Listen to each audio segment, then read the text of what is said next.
Hello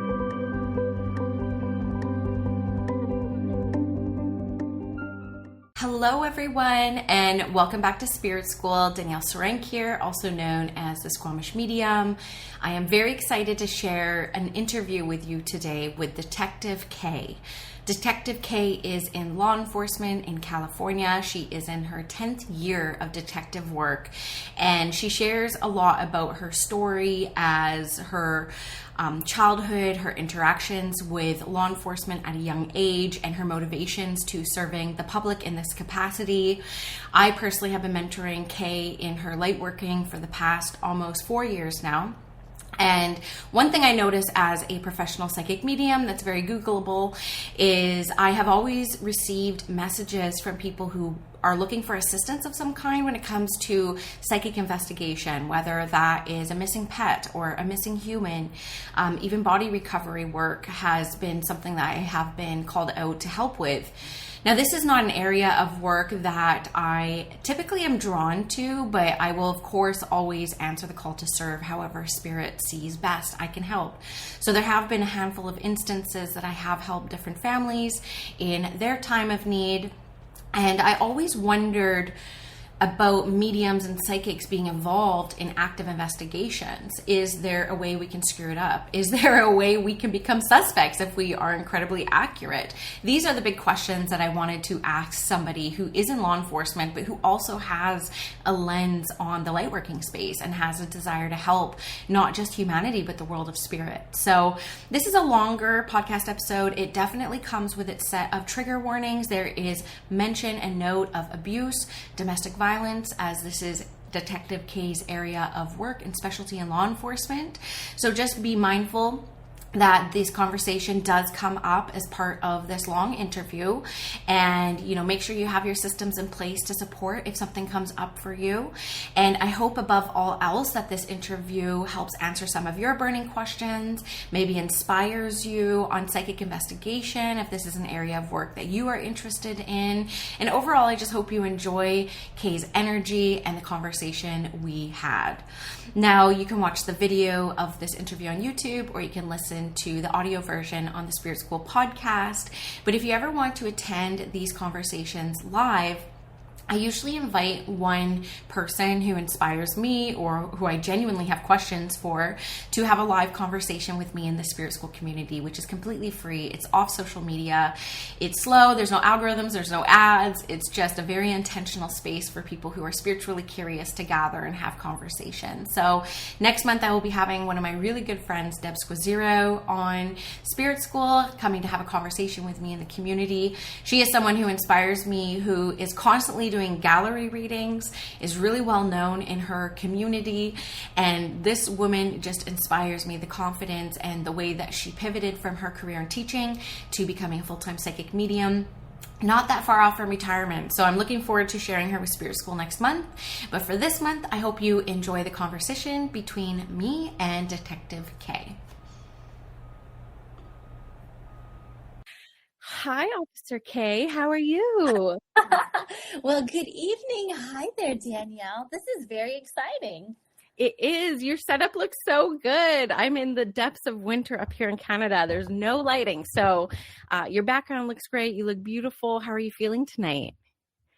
I am excited. I'm ready to share, and just I know you're my mentor, but I'm wow, I just feel like this is going to be a conversation with a friend that's a very unique conversation that I'm excited to see how many people are interested in. Definitely. I am so excited and so grateful that you're here. We'll give a little bit of context as we get going. So you all know as well, you're getting a lot of love in the chat. We have Kitsilano. Hello, Karen. We got Boise, Kentucky, Wisconsin, San Diego. I love this. I mean, this is what I love about having an online community. I love seeing where everyone kind of connects in from. So welcome to the live. I have on my envelope, because I was cooking yesterday and all these thoughts are coming in while I'm cooking, and I'm marking everything down, I'm like, these are the questions I have for you. If I had somebody here who is on the other side of like psychic investigations, in fact, you're kind of on both sides, which I want to talk about. Like, what would I ask you? So I have a list of questions I'm going to work through, friends, but you're welcome to ask some questions as well. Near the end, we will be able to answer some. So keep those with you, and we'll do kind of like a hashtag question at the end for Kay here. But let's start by just saying welcome to Spirit School. This is your first time live in the community on the podcast, but you're no stranger to Spirit School. So why don't we just start with you introducing yourself and what you do and all, like, how you like to be known in the world. Sounds good. Let's do it. My name is Kay Avila, and I didn't grow up like being in touch with spirit. I grew up very shy. I wore my emotions on my sleeve, and I didn't realize that and my career choice of law enforcement a little over 10 years would build these walls that would protect me, but also make it more difficult for spirit to communicate with me. So I like to describe myself as a medium. I am Reiki Master Attuned, so I do intuitive Reiki sessions where loved ones pop in with messages while we're sending healing energy. I'm a yoga teacher.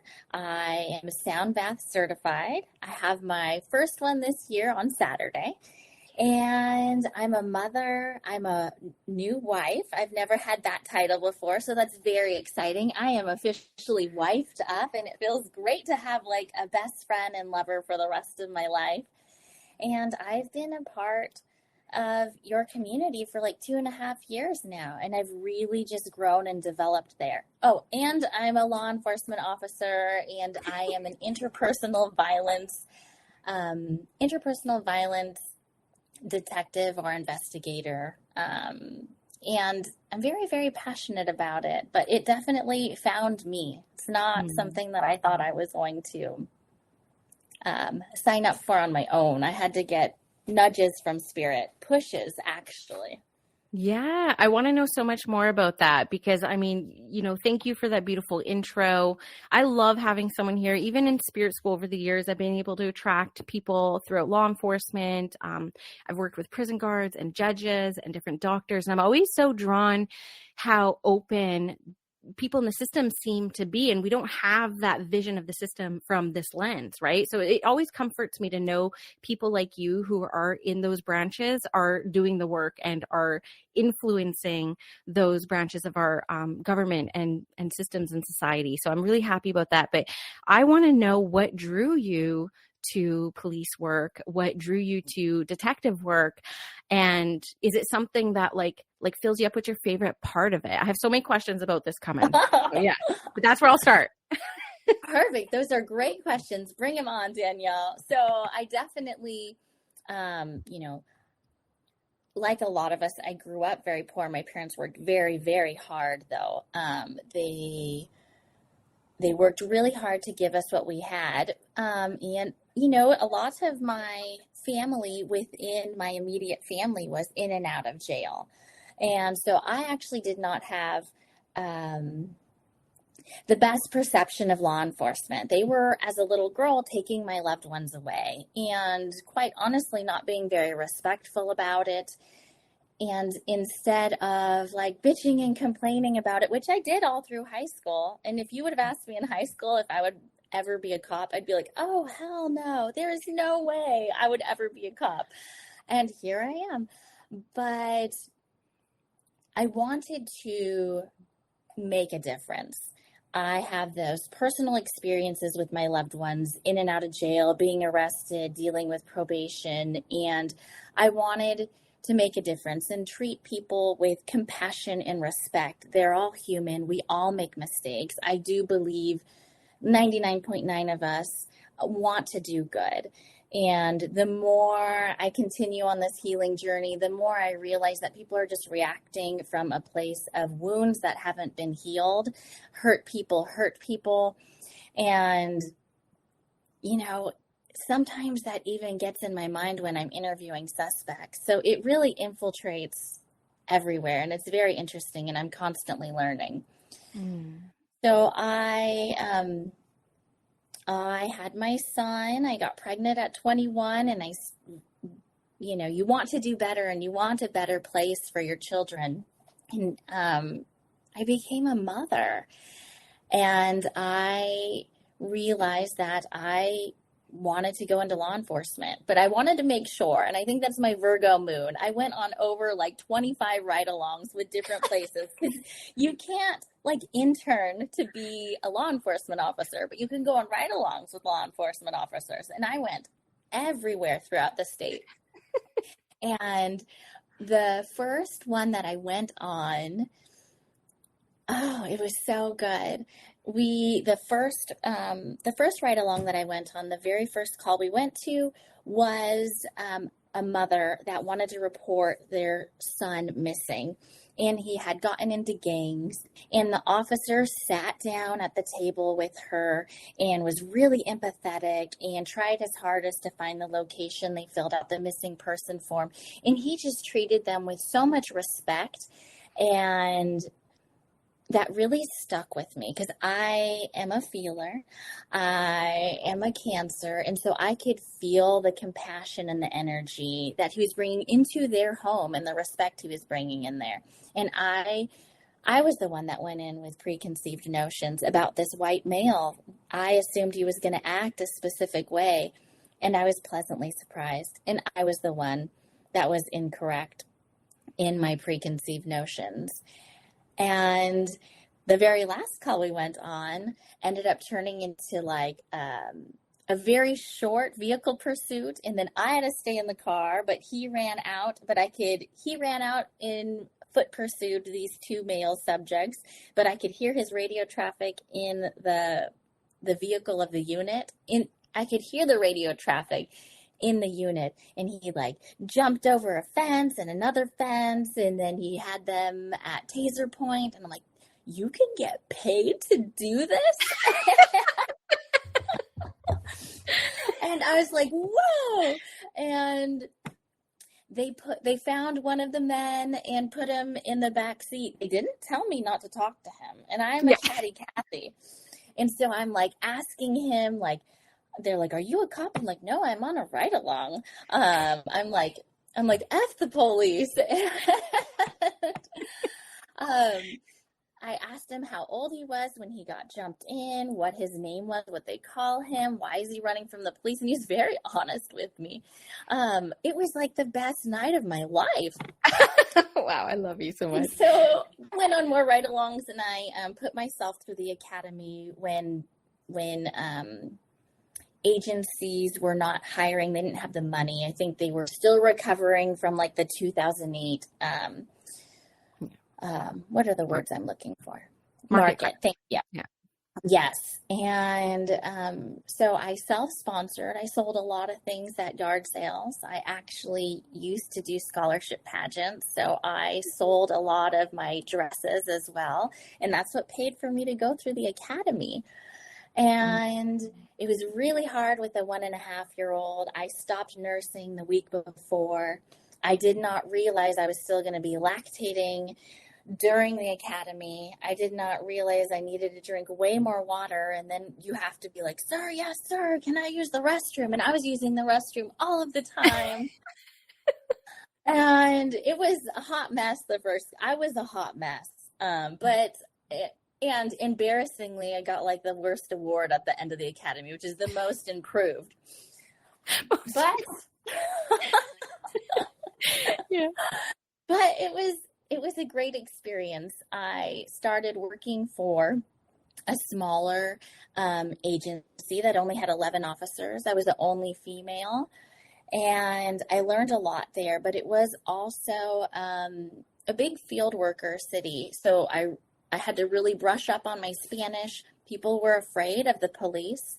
I remember I wanted to like pass out stickers to the kids, and they ran away from me. And so a lot of community-oriented policing needed to go into that community, because I knew where they were coming from. I could understand. I had been in their shoes. But also, I was the only female, so I was assigned all the child sex crimes and the interpersonal violence crimes, the intimate partner crimes, not all of them, but I got a lot of them. Yeah. And then I transferred to a different department. As a single mom, I needed to transfer to a department that paid more. And it tripled my pay by transferring to this department with a completely different socioeconomic status and completely different races that were there. It was definitely not as colorful there, but I had to do what I had to do. And after working there for a few years, this detective position opened up, and it was a general detective position. And I had been on nights, and so the last thing that I was trauma informed and wanting to work with domestic violence and dating violence survivors.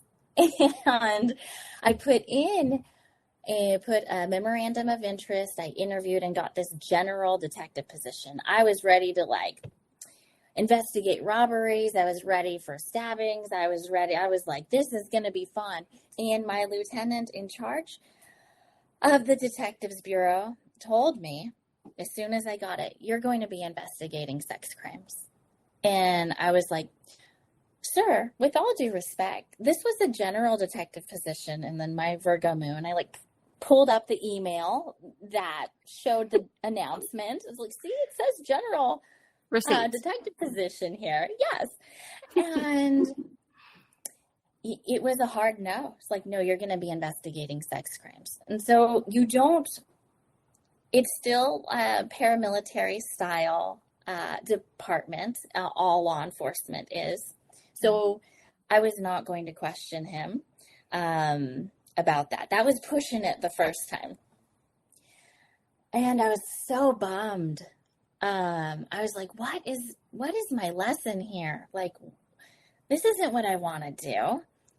And I went to the first training for just the basic training for sex crimes. And I realized there, and it broke my heart, that I had been interviewing survivors like suspects, because that's all I had known, that I had done so many things wrong.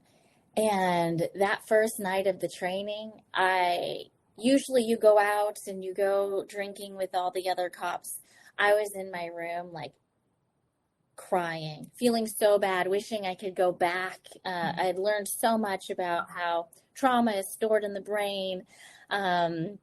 You have the different parts of the brain, and you have the amygdala, and you have the hippocampus, and the hippocampus job is to store memories. But when trauma and stress are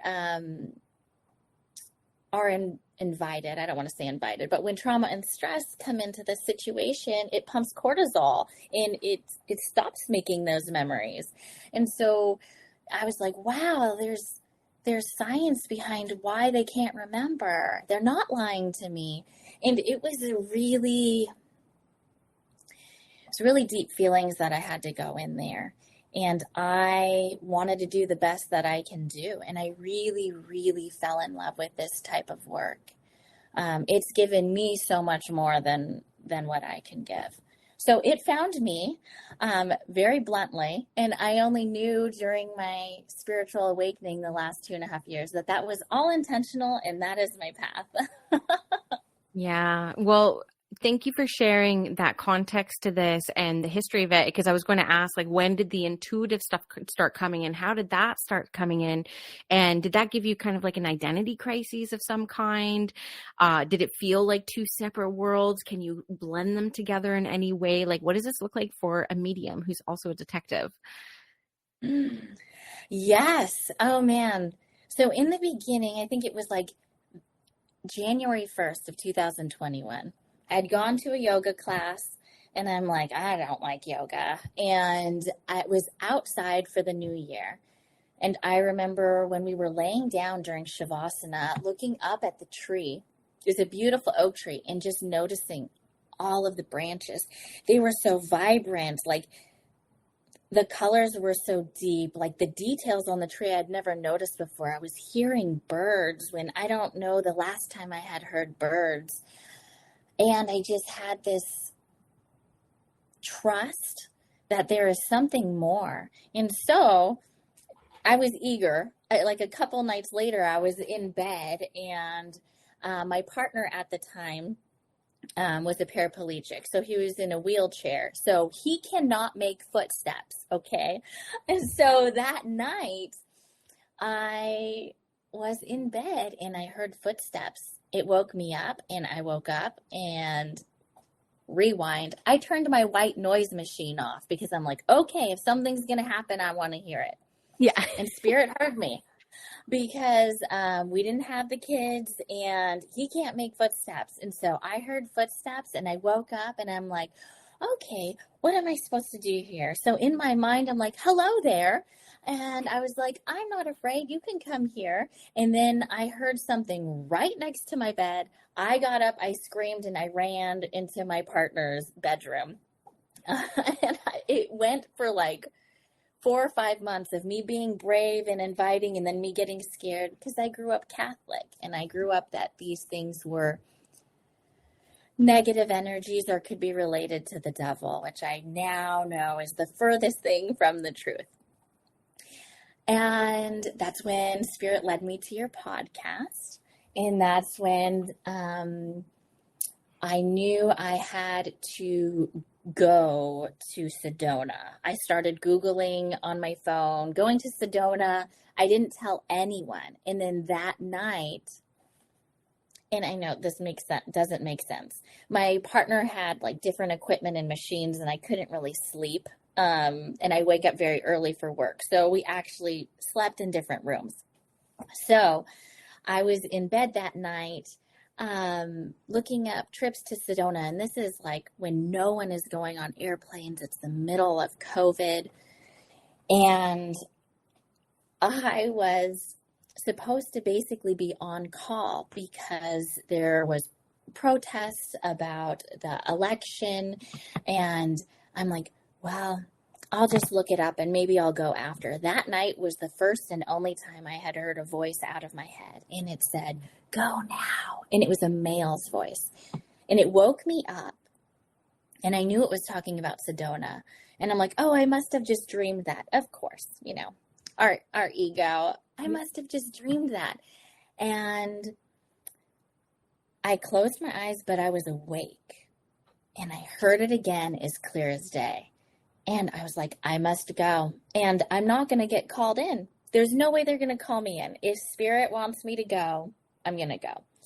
And I was so excited to go. I'm like, I'm going to go learn how to talk to dead people. This is going to be great. It's like 3 days, you know, awesome. Just one sec. I get it.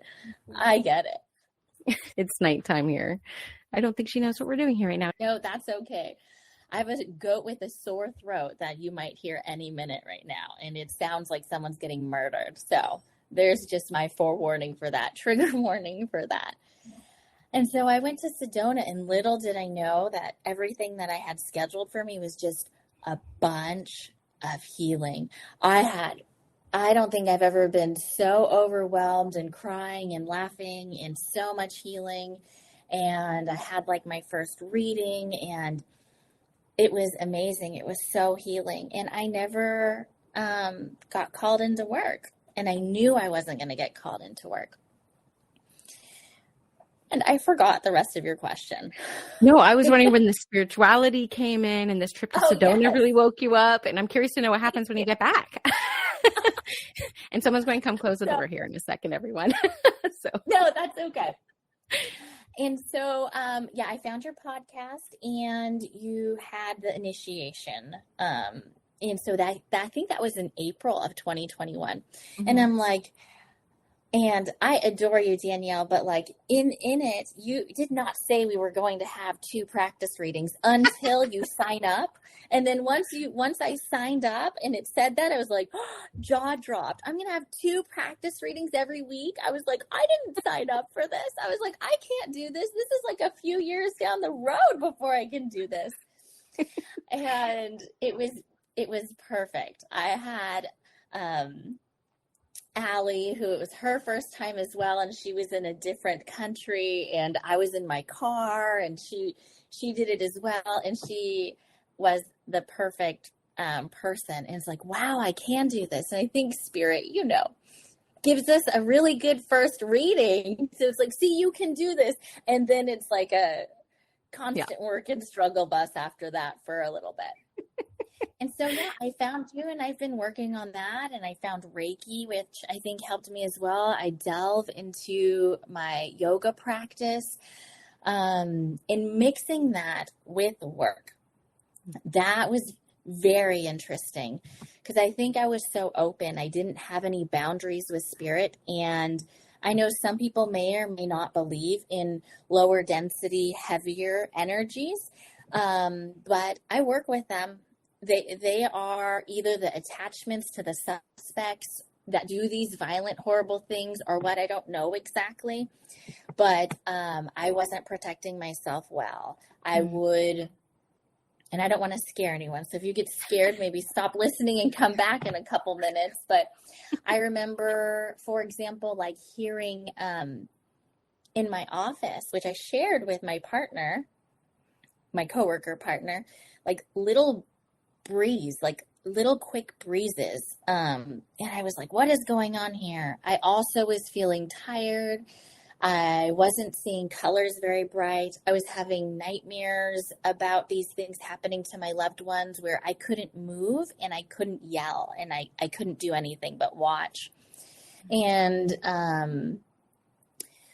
I saw a healer. I saw a Reiki healer who was also in your group, and I didn't tell her anything, but she did Reiki on me. And she's like, the weirdest thing was there were all these little twisters trying to get into your aura.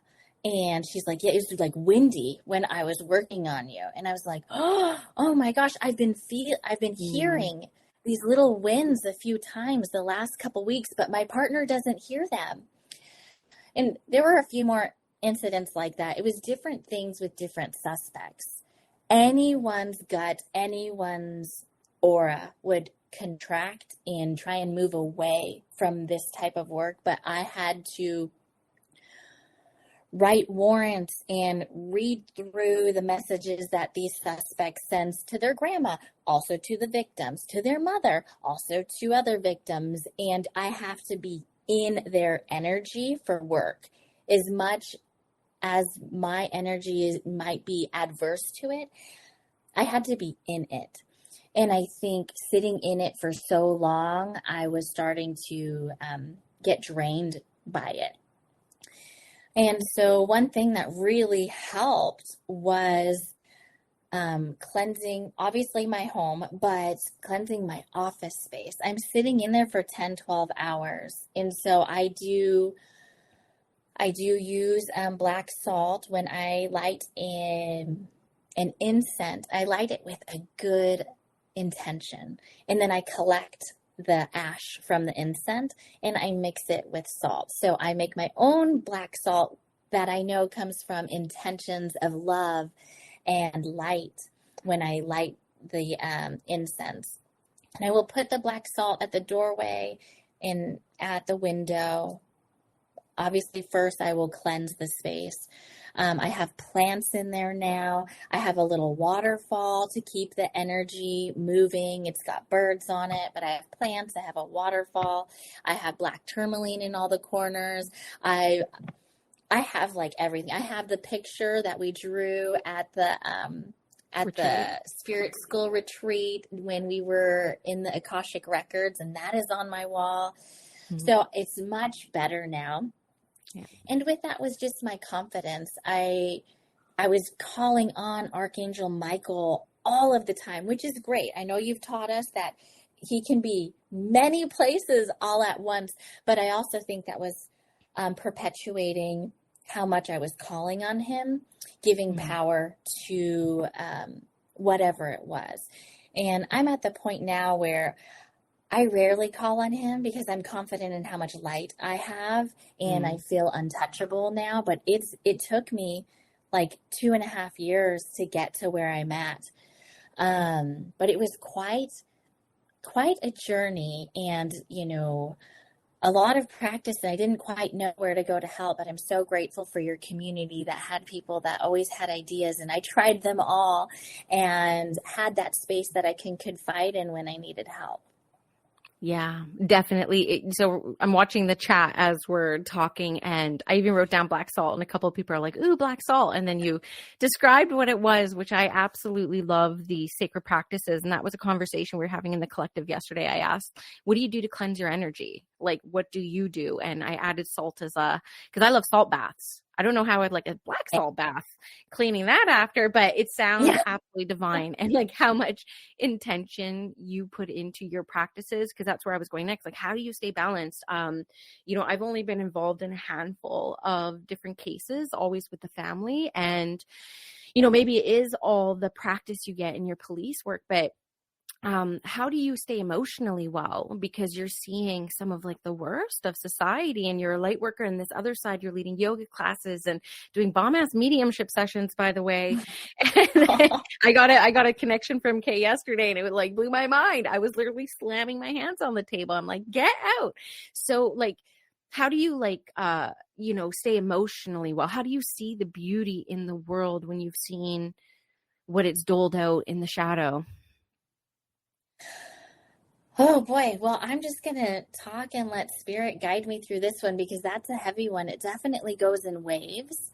Like I said, I'm an emotional being. I'm sure there's a ton of highly sensitive people here.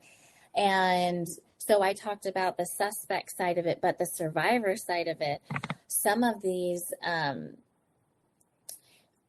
I think it's very sacred. I like to think of introducing myself before I interview these survivors with my energy first, and then my language, and then empowering them and being cognizant of subconscious power dynamics. I'm never going to be sitting by the only door.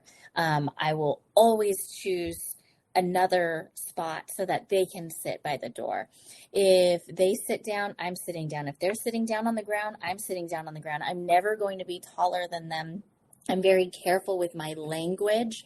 I like to use empowering language, give them choices, and remind them of their choices.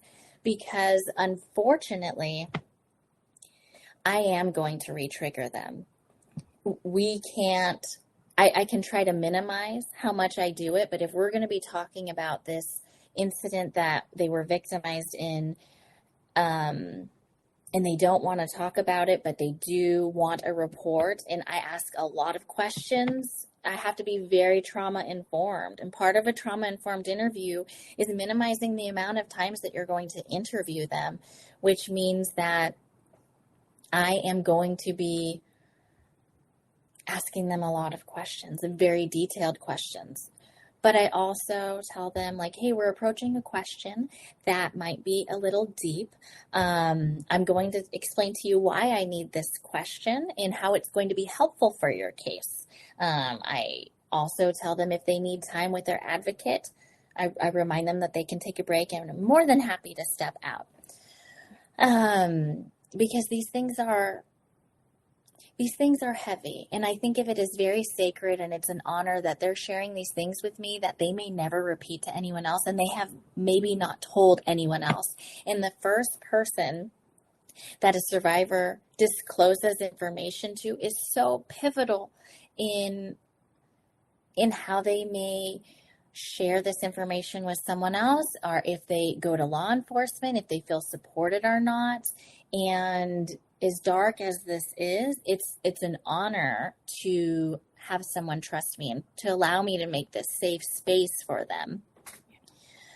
And so, since I try not to get attached, I made an oath to be fair and unbiased for all.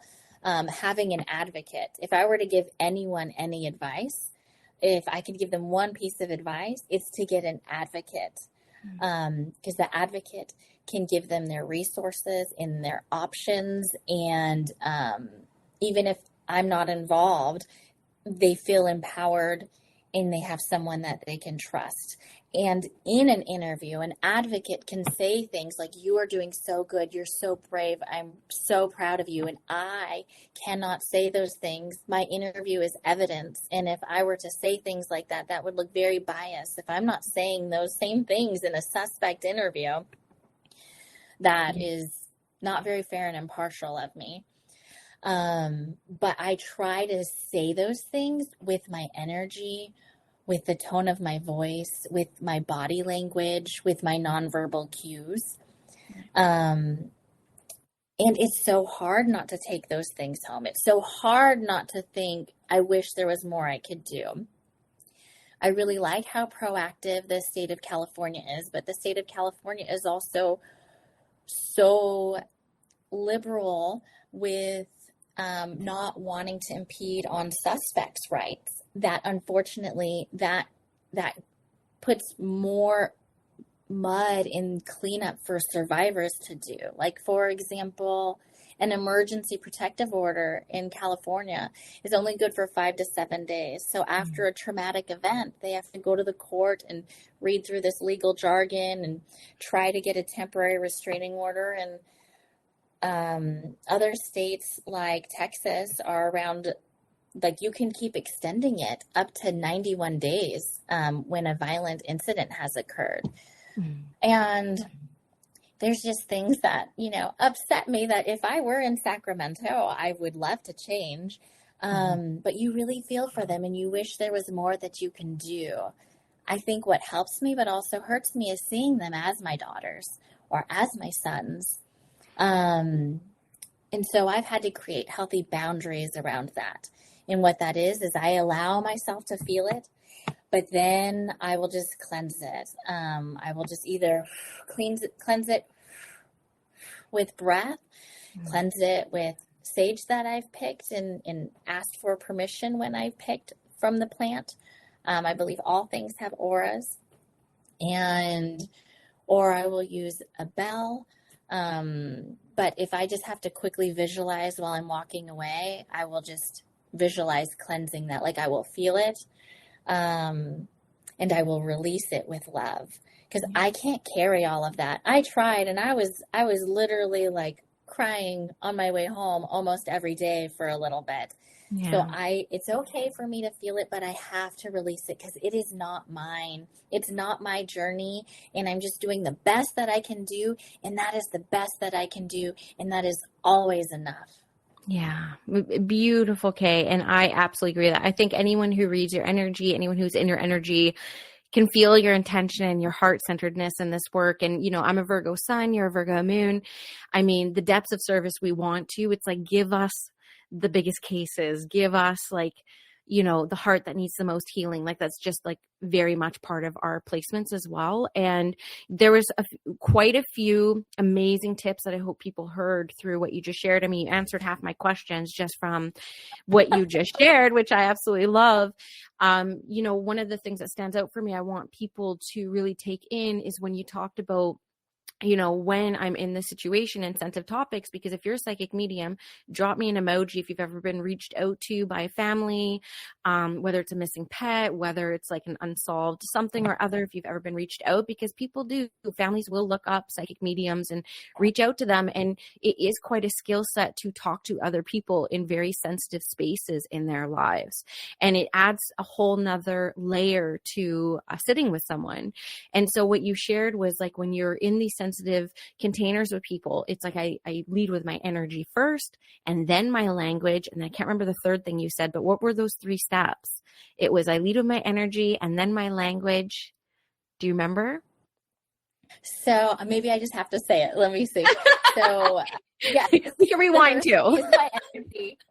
I think I just also went into subconscious power dynamics as well. Right. So yes, language, subconscious power dynamics, always providing options. You can never provide someone that had something so delicate taken from them. You can never give them enough options unless it's overwhelming. But like options just about if they want water, if they want breaks, I can't even how's the temperature? Just empowering them with little things first, asking them easier questions in the beginning, like their name, what do they do for fun, building rapport, explaining what it's going to look like, because the unknown is so scary.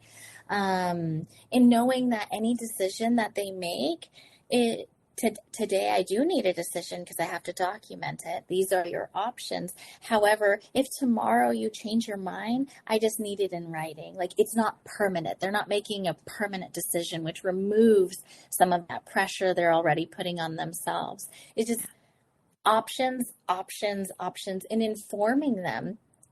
I am a detective that tends to give more information to the survivors. This happened to them. This is their case.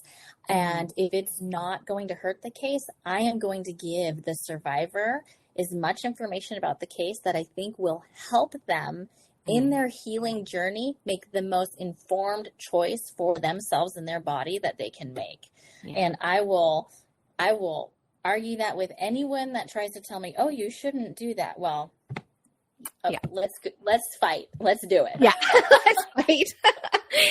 I love that. Okay. Yeah. So many gems in there. I mean, even just the last 20 minutes are worth rewinding, re-listening.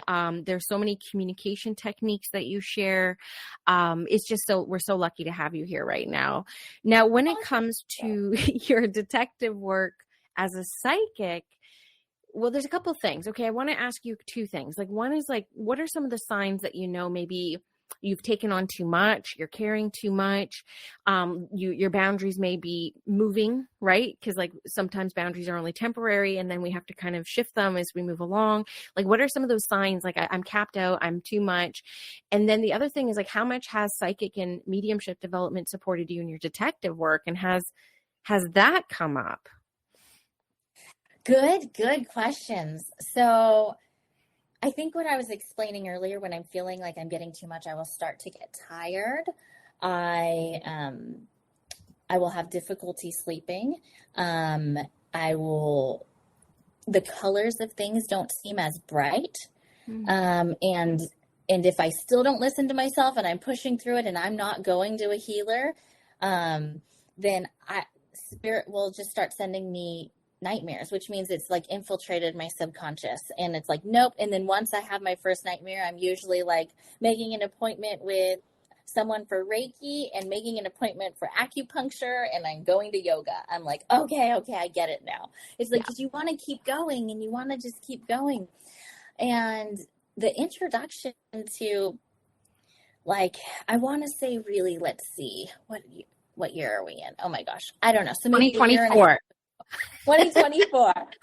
I think maybe like a year and a half ago, I was not only the sex crimes detective, I was the lead detective. And it's a smaller agency.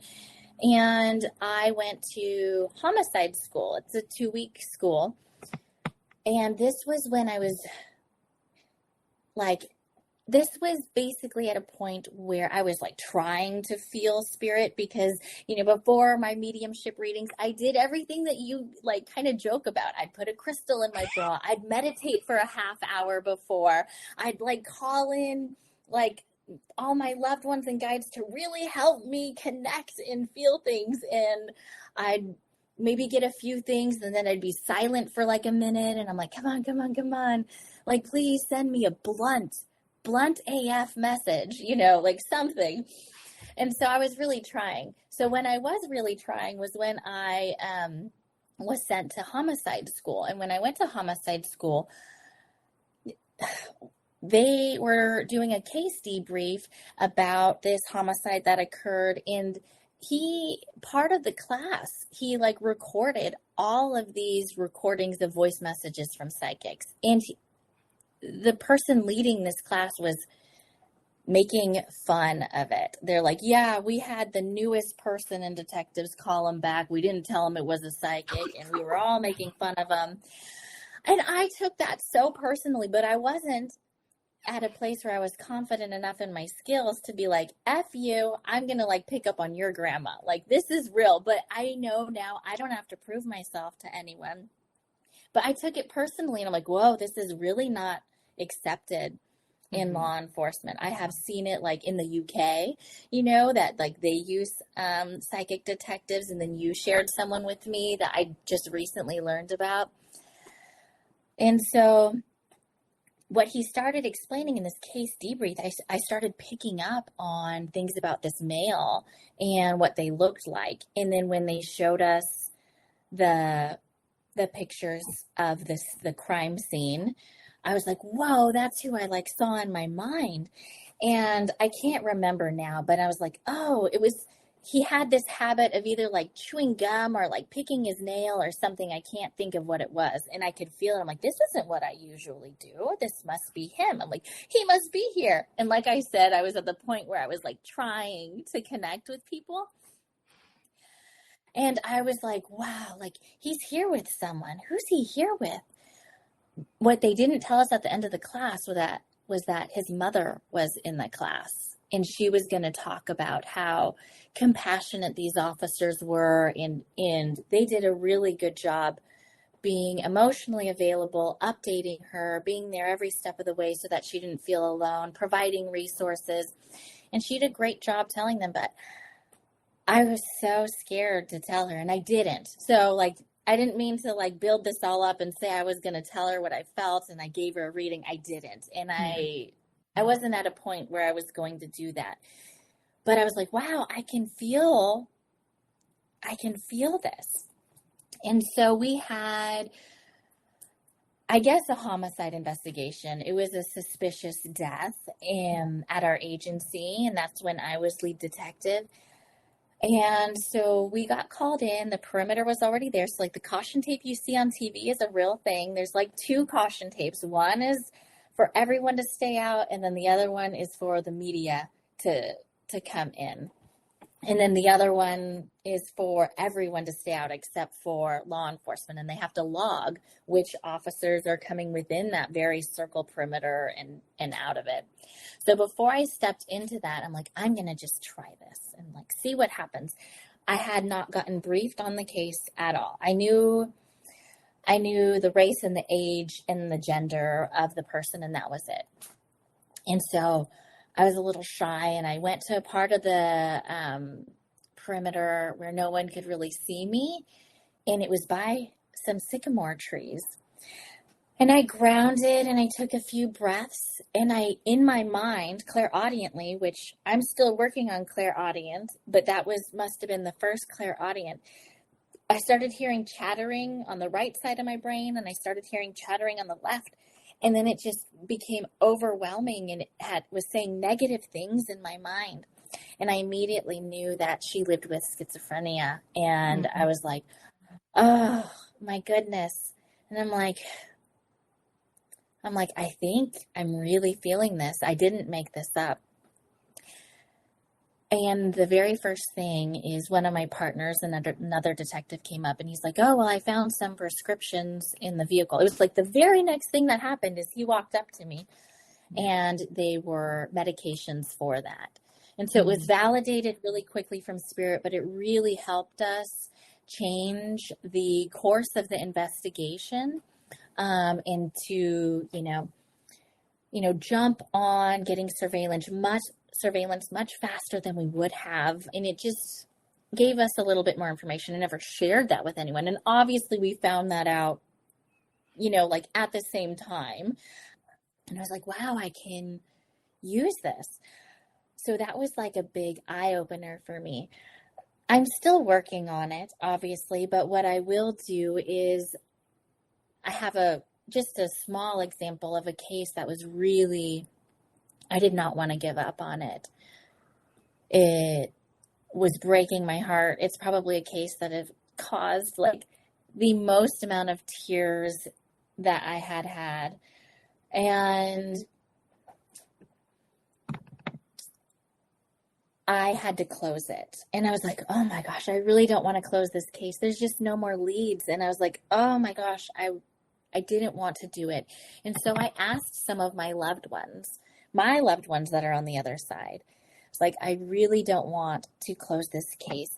Please, if there's any evidence out there, please let me find it. I'm going to give it a week. And I was very intentional with it. I knew I was taught, I grounded and I asked them for that help.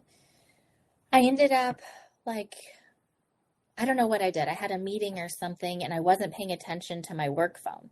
Well, about 45 minutes after I requested help from my loved ones, the mother of the survivor literally sent me a written statement from another witness that I didn't even know was a witness. It didn't help me file the case, but it did help it keep it open a little longer and help me follow more leads from that. And I was like, wow, thank you. I was so grateful. And I was like, I could have been doing this the whole time. All you have to do is ask. Like, that's what I'm always surprised about. I You know. make me I cry. know you're always telling us that. And I it know. really took me forever to finally do that. It was like, wow, that was so easy. 45 minutes. Like, this case had been cold for months. Like no one was getting back to me. There was no new evidence. It had like months. Yeah. And I just felt so grateful for the spirit world. They want to help. And when you are more specific in what you're asking for, they will provide you. They hear you and they will provide that to you.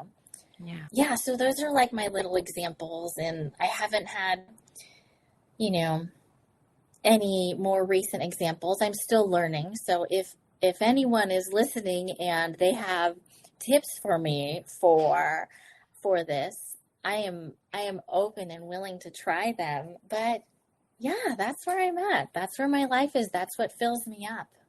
Yeah, that's beautiful. And you made me really emotional as you're asking that, because you can just feel the sincerity and the honesty in it all, to be honest with you, Kay. And it just really does melt my heart. And, you always seem to have that effect on people. So if you need validation, that you definitely lead with your energy. I was actually looking at your old post earlier about that, about like, how do you feel in my energy? I'm like, I don't know anyone who wouldn't say that they feel expanded or softened or, comfortable and safe in your energy. And so I'm so glad you're doing this. So I just have a couple questions specific to, when I kind of thought about this topic and I reached out to you, because in the collective, it's our Psychic AF month, and we're going to be looking at doing a practice tomorrow on a case. I'm going to be bringing in my mom, who's like a true crime, like she knows all true crime.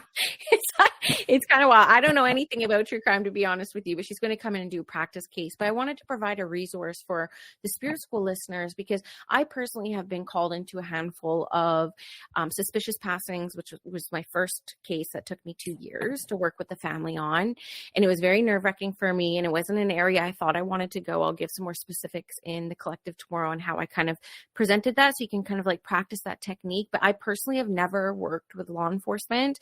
And every time somebody reaches out to me, I'm so resistant to it, because I'm like, I feel like you could screw this up. Like, I don't want to send people on the wrong like path. And, you really kind of like question, like, if you're meant to be doing that. And then I was also worried about, carrying more, because I'm always carrying a lot. Like, and I'm like, can I carry more? I don't know if I can carry more right now. But what I wanted to provide was a bit of a resource, which you already talked about, like the communicating with victims and victims' families, a lot of great tips in there.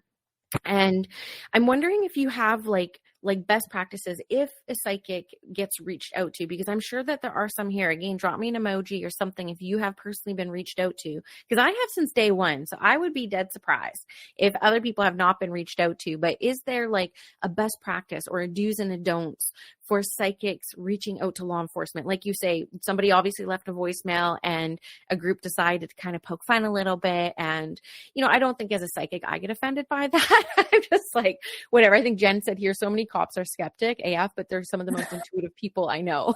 It's like so true. So are there any kind of like best practices? Like, don't do this, please do this. And then I'm going to go to the questions in the chat. Wonderful. Okay. Well, I've actually never been asked, believe it or not. So I think that's really ironic, but I completely agree with Jen. Like, we have A-type personalities in law enforcement, and you have a lot of people who signed up because they want to do good, but then there's also a mixture of people in there who are unhealed themselves. And, and and are not necessarily embracing change. And if they were to be open to a psychic, they are looking, like cops are fact finders. So they are looking for facts and evidence and like what percentage of accuracy. And so I think if you were to present this or plate it to a law enforcement agency, having what percentage of accuracy, how detailed you are, how close, within how many feet did you lead someone to a specific item. I definitely want to work on my mediumship more. I'm in your mastermind course, but I also think I'm being guided to practice on remote viewing. You know, you have the Stargate and all of that, and I feel like that's going to help me with my work as well. But if you are interested in working with law enforcement, the number one thing from my mistake is you cannot unsee what you see. And even if you don't see it and you hear it from someone, your brain puts a picture and its own little movie to that. And you can't ever erase that. Mm-hmm. And so just let that sit for a little bit. And if you have the capacity to do that, or it's worth it to you to help, or you feel like that's your calling, then I say Spirit will guide people your way. Mm-hmm. And it is going to happen. But for people who are hesitant, maybe like law enforcement officers, having your percentage of accuracy, how many like feet close were you to a certain item or piece of evidence, and just being confident AF, which we're all working on our throat chakra and solar plexus, but it really, you know, like I trust Spirit 100%, and I'm working on trusting myself that much as well. Very healing class yesterday in Mastermind for me. But I know that people are further along in their healing journeys than I am. And if you're further along in your healing journey and this is calling for you, then there's a reason why it's calling for you. And I think you should listen to it, because everyone needs help and everyone needs healing, and Spirit will find a way for you to help people in that way, because there's a lot of people that need healing and closure so that they can move on. Yeah, I love that. And I really appreciate you giving that disclaimer, because that's exactly what happened to me, which I wasn't going to talk about until tomorrow. But you know, when I got reached out for the first time, my dad, bless him, he's so cute. He comes home sometimes. He's like, call this person. I said that you would give them a reading. Like, this is kind of like, because he's a dog walker, right? So he goes around town, call this person. I said that they would give you a reading. So most of my readings are free, thanks to my dad. No. So that's how I got hooked up with one of these families. And you know, so I kind of helped with this family, and, you know, it was really nerve wracking, and it was like a really slow process that again was rooted in evidence. And that was to build my confidence and make sure that I was really connected. But right after that, I started thinking like, well, it's coming to me, like maybe it's a thing. And we have, you know, Leilani and Justin here who are saying like, yeah, they get asked often as well. And that doesn't surprise us about the three of us, 100%. But what happened was I ended up getting put onto this show in New Zealand about, you know, how psychics help crimes being solved. And it just so happened to be a very graphic show. And it really started giving me intrusive thoughts. So at that time, I was actually being mentored by a medium who probably doesn't want me to share their name because they're booked and busy. They can't take more cases. Like, they had to leave social media because of it. And so I'm not going to really drop her name here, but I had to call her and just say, you know, I don't think I could do this. I don't think, with my kids being so young, I'm ready to have that kind of come in, because I got that experience, not even through the case, but through even the TV show. But I will say that about a year later, it started kind of coming back in. And it really did help me start my healing journey around my intrusive thoughts. I had to start researching them and finding the root of them and finding ways of managing it.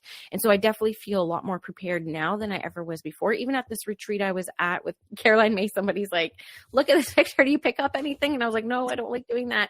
But sure enough, the next day in class, I'm drawing a map and I gave it to them. It was like 100% accurate. And I was like, okay. And so, you know, it just kind of like happens, you know what I mean? So Yeah, but the intrusive thoughts is like something that people really have to consider this for themselves. Absolutely. And taking care of yourself. I have a therapist on dial. I've been working with her for years, all that fun stuff. Okay, Exactly.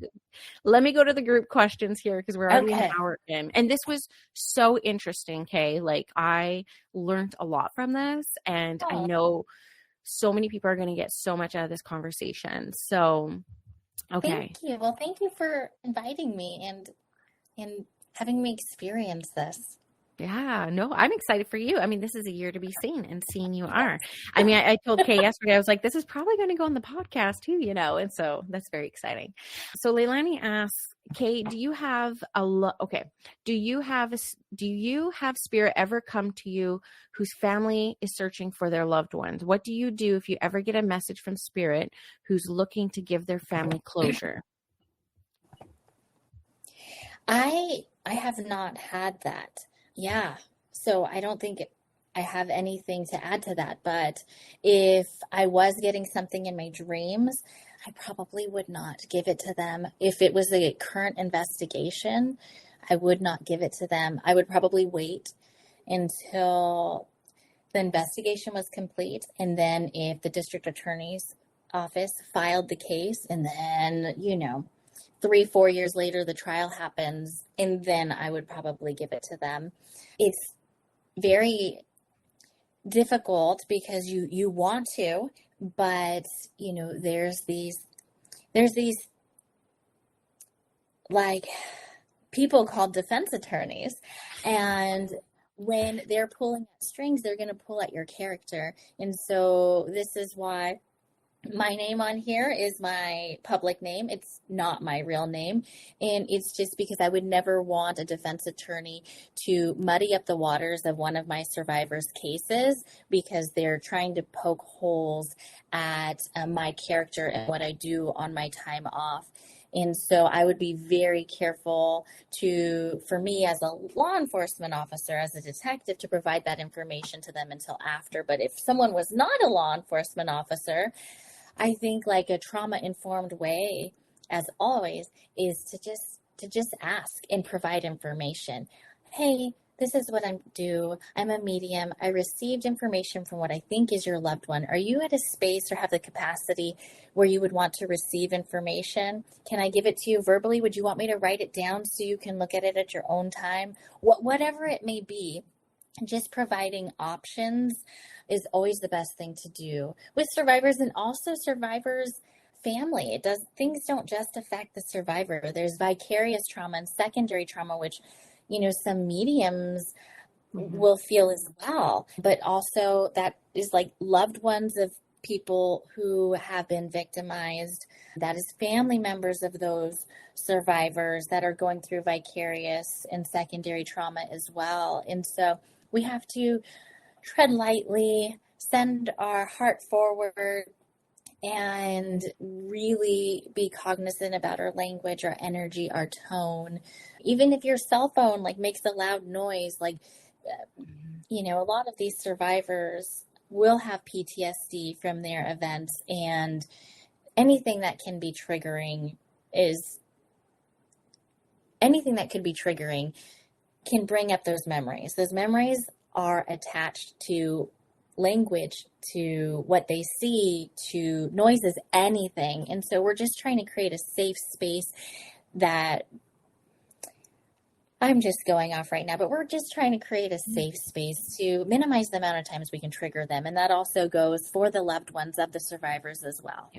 100%. And none of this is boring. This is all stuff we need to know, needs to be talked about a lot more in this space. So you're just dropping wisdom here. Okay. So do not doubt yourself here for a second. But I just want to say for the listeners as well, and the people here, is much like Kay was saying, in some situations where because there's an advocate, I have found that in a lot of these cases, there's actually a family advocate as well that you can work through, again, to kind of carry some of that and take some of that off of the direct family and the immediate family as well. So something you might want to add in that choice, is there an advocate that you have that I can work through? Very, very important. And I'm very excited. And I'll show you tomorrow how I took kind of a 5-step process in this family, because it was so sensitive. And it's I'm going to take this slowly, and one thing thing at a time, and we're going to work together. And it took, some time, but it was done in a way that like I feel pretty good about. So this is very, very helpful. Now I just want to see if so somebody here says, do you feel like you use your psychic abilities in all your cases, or do you pick and choose when you do? Now you talked about this a little bit, but I'm curious. You call it in, or, sometimes too, do you look back like, oh my God, I've always had this? Like, this is such a great question. Who asked this? This is Steph. Oh, just because it's going on the podcast, I don't want to leave like first and last names or anything. Oh, yes. This is such a great question because, oh my gosh. So the more and more I've developed and been on my spiritual journey, the more and more the things that I used to take credit for, like, oh, I can talk to anyone, or, oh, the other cops send me all of these types of cases because I can make anyone talk. I can get suspects to talk. But what I'm realizing is it really was claircognizant. I was this channel, and so I can't take any of that credit. It was just spirit like working through me to help get the information that I needed.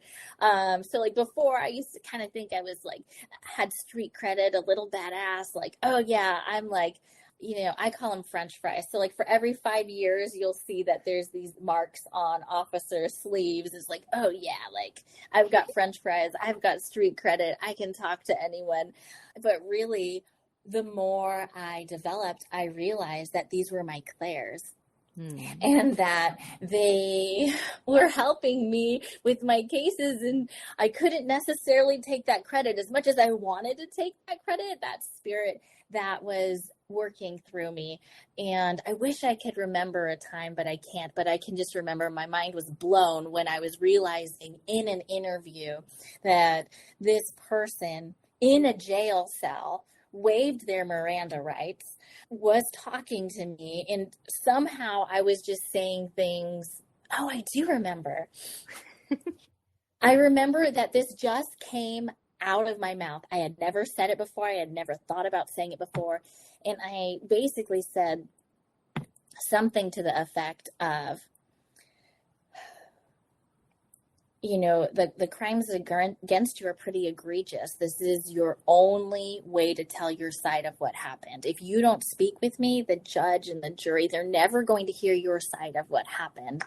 And so I can give you a pen and a piece of paper, and you can explain everyone what traumas you've had as a child, why you act the way you act, so that people have a much better understanding about you and why you did what you did. And he still had not admitted yet. And he wrote this he admitted, it was like a confession, but he also unfortunately shared a lot of traumas that happened in his childhood, which is very common, in which you did ask earlier. The more open I get, the more understanding, in that I can see so quickly that I thought everyone could see.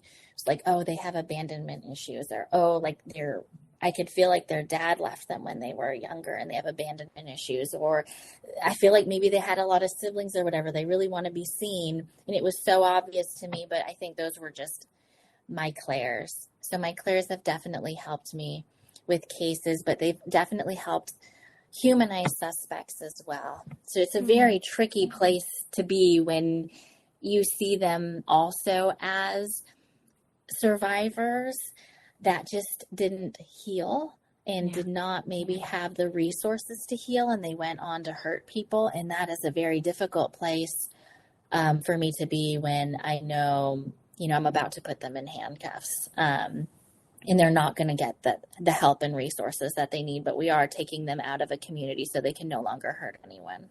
Yeah. Yeah.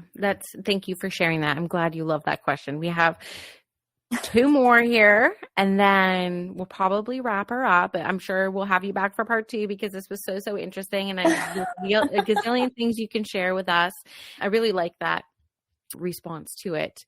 A comparable I have, because I didn't know how claircognizance worked, and I didn't realize that was like my number one like strength. But I've always had like jobs I was like never qualified for, but I always knew how to do. I'm like, I would just get something. I'm like, I know how to do this. I don't know how I know how to do this, but I know how to do this. And it's kind of wild. And when I started developing as a psychic and as a medium, I was like, oh, it's like claircognizance. It's like this knowing, like I always just say it's like that meme where I'm like, I could just learn by osmosis, like Yeah. that whole mapping thing. It's like, I talked to this mentor once, and this is like her system. It's like, I kind of knew how to do it. Just like talking to her. It was kind of weird. So yeah, our abilities, they're phenomenal. Well, This that's path an is amazing Claire. Amazing Yeah. Claire to have as your strength. And then also too, we learn things, and this in many past lives as well. So maybe you've just had a lot of past lives here on this earth as well, where you're like, oh, I've done this before. I've got this. Yeah. You need a spreadsheet? I'm like, I have hustled in corporate. No, in past lives, like really like thriving. I'm a Capricorn South Node, so I wouldn't be surprised if I did. Okay. So Cindy asks, do you ever come across people using their intuition when they are giving evidence with you? Oh, interesting. Yes. I mean, cops are very intuitive, but they call it street smarts. And so when you're like, maybe what I think this question is trying to ask, and correct me if I'm wrong, is that like when I'm maybe speaking to a witness, they have this gut feeling in their intuition and they're providing me information. Yes, that happens a lot. But unfortunately, since I have to document facts only, I have to ask them like, oh, what makes you say that? Like, did you see something? And I have to, it's really unfortunately only going to be seen as a valid lead for me to take if it can be documented as factual and as actual evidence. If someone literally told me, like, I just have a feeling there's, I don't know, a piece of evidence, at that address, that is not enough probable cause for me to write a warrant to go into the home. I need probable cause that a crime had occurred at that residence, in that there's enough evidence that an officer with my same training and experience would believe with the facts provided would be found in that residence. Yeah. Yeah. Well, in saying that, it kind of brings about this question that's just kind of like on topic, but not, but Yeah. From a psychic's perspective, like if you had to pick like 3 or 4 pieces of evidence that you think cops or law enforcement would take really seriously from us, what would that be? Like, what would be like, this is going to get my attention?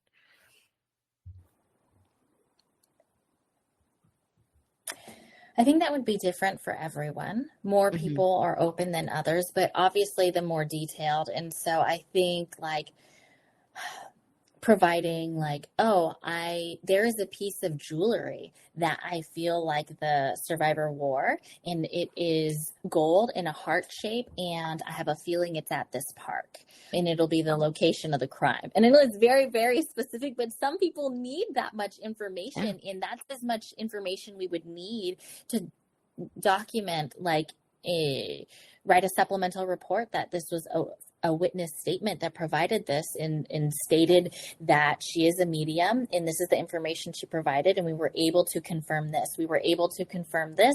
We were able to confirm this, and take photographs of it. In the more things that you can corroborate, then possibly I could see them utilizing the medium or the psychic more for other things, but it would have to be a lot. Right. And then would that make us a suspect? If we knew that much. Yes, I do think so. So I think obviously just having proof that you weren't there, photographs that you were at dinner with a friend, because that's a very good question, and that would totally make you a person of interest.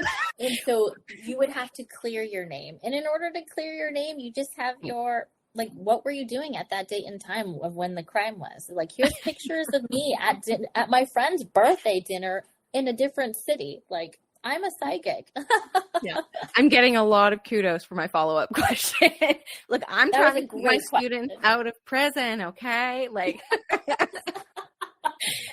though you gave us a tip at the retreat, and I did ask a BC lawyer about it, and I was like, yo, she's right. And I'm like, dang, I'm like, Kay's got the juice. So I'm like, yeah, I'm like, you do. So I trust. you ever need to talk to a cop, just call me. Oh, I will. Absolutely. Yeah. Absolutely. Okay. So there was one more question here from Michelle and I'm curious about this one too. Has your intuition or spirit helped you get out of a life-threatening or dangerous situation? Yes, I think that every single time it has to be spirit. I do believe that our soul signed up for what we're going to do in this lifetime.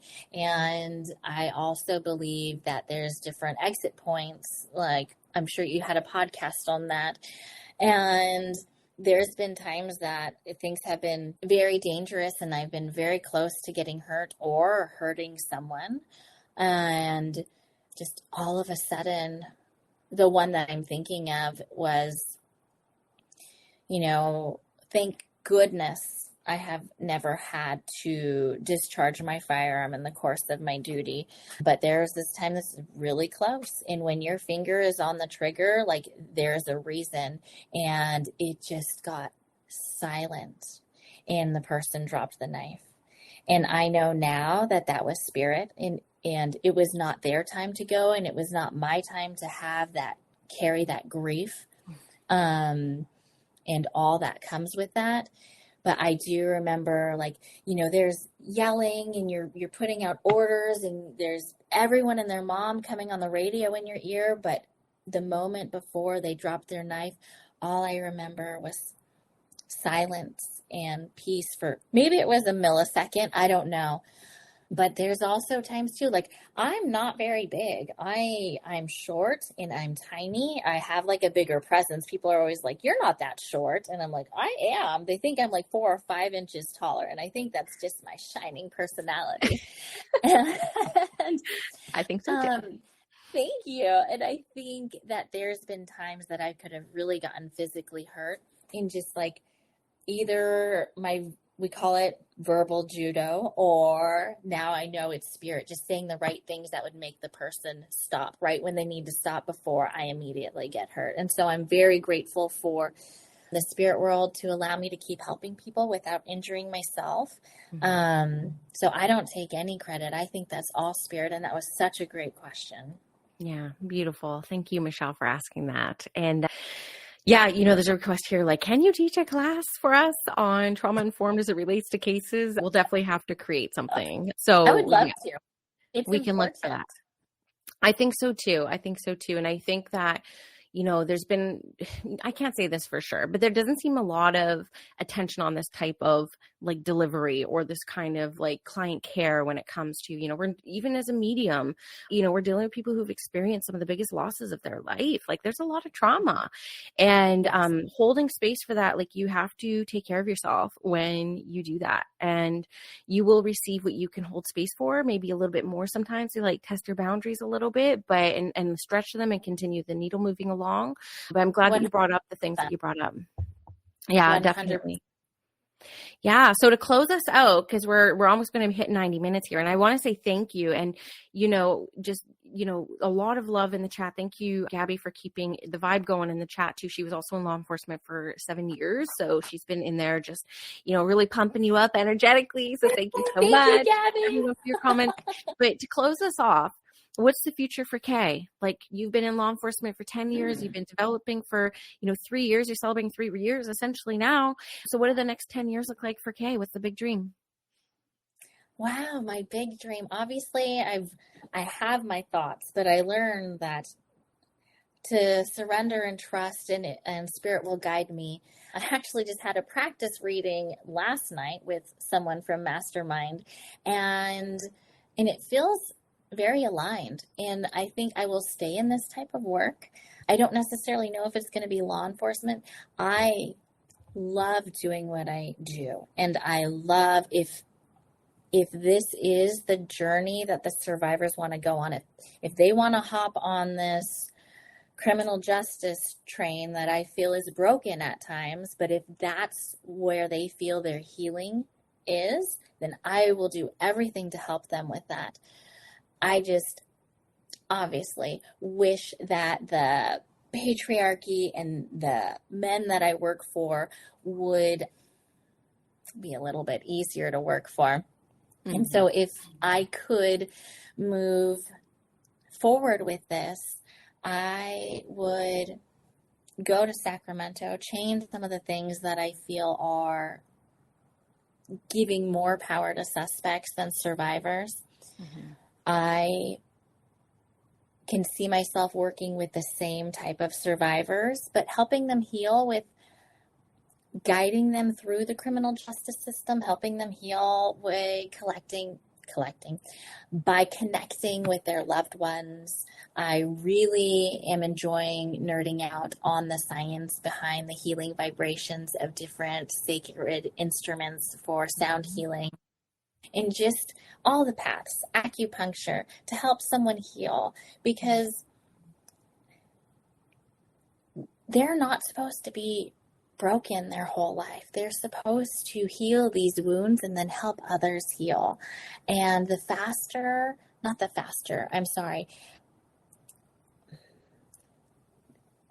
quickest, gentlest way that they can do that and get them out of this darker space, and when they can move their vibration up, it will help others around them. Like you talk about this pebble in the pond and the ripple effect, and they can do that as well, because Spirit gives us